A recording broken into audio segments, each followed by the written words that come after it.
Bonjour à tous et bienvenue dans Un fait, une valeur. L'été est l'occasion de revenir sur les success stories de la finance. Alors, lors de la dernière crise financière, beaucoup se sont retrouvés démunis, mais quelques rares gérants de fonds ont réussi à tirer leur épingle des jeux, n'est-ce pas Philippe? En effet, et pour eux, le succès a été exceptionnel. L'histoire retiendra sans doute le nom de David Alan Tepper, l'homme qui valait 4 milliards de dollars. Mais 4 milliards à titre personnel? Oui, c'est exactement ce que lui a rapporté à titre personnel son hedge fund en 2009. Mais à cette époque, les hedge funds à New York étaient quand même largement montrés du doigt et puis de nombreux managers, de nombreux gérants de fonds ont dû mettre la clé sous la porte. Oui, mais pas pour Tepper. En 2008, les gens qui avaient souscrit à son fonds Apollosa Asset Management ont vu leur gain en un an progresser de 120%. Ah oui, c'est une performance d'autant plus remarquable qu'à l'époque, l'indice de référence du fonds, le S&P 500, progressait de 30%.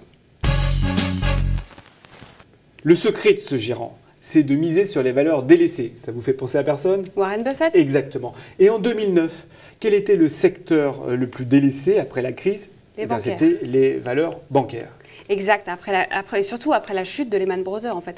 Tous les investisseurs craignaient un risque de faillite en cascade et donc ils se tenaient radicalement à l'écart du secteur bancaire. Sauf évidemment pour Tepper qui va racheter à prix massacré les banques dont les cours s'étaient écroulés. On peut noter que l'action Citigroup s'est changée à 2 $ alors qu'aujourd'hui elle a 50 $. Alors qu'est-ce qu'il fait? Il achète sur AIG, il achète Wells Fargo, il achète Bank of America.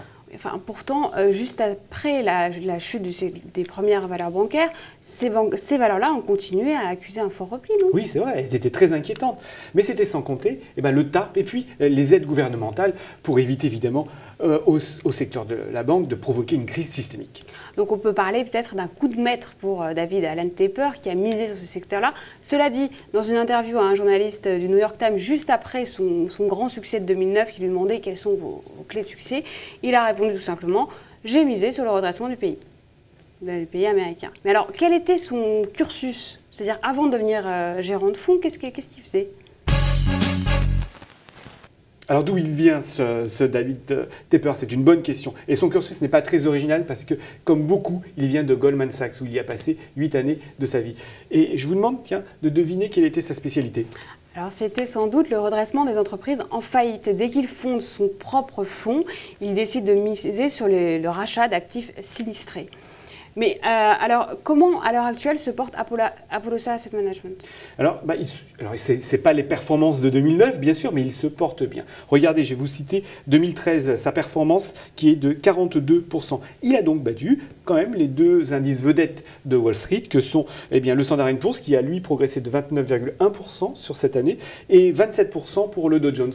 Alors effectivement, c'est une belle performance, ça reste honorable. Mais alors côté rémunération personnelle, comment ça se passe? Voilà. Alors là, avec David Alan Tepper, on est sur le top du top. C'est le mieux payé de tous, le mieux payé de tous les temps. Sa rémunération en 2013 a été de, accrochez-vous, 3 milliards de dollars. Alors donc ça, c'est des rémunérations à titre personnel, c'est son salaire. Et on peut dire aussi, peut-être pour une réflexion plus étendue, que les rémunérations des 25 plus gros salaires des hedge funds américains équivaut à peu près à 2 fois la rémunération totale de tous les professeurs d'école maternelle aux États-Unis. Effectivement, c'est une comparaison qui a de quoi faire réfléchir. Merci Philippe, et merci pour votre attention, et à bientôt pour un prochain Un fait, une valeur.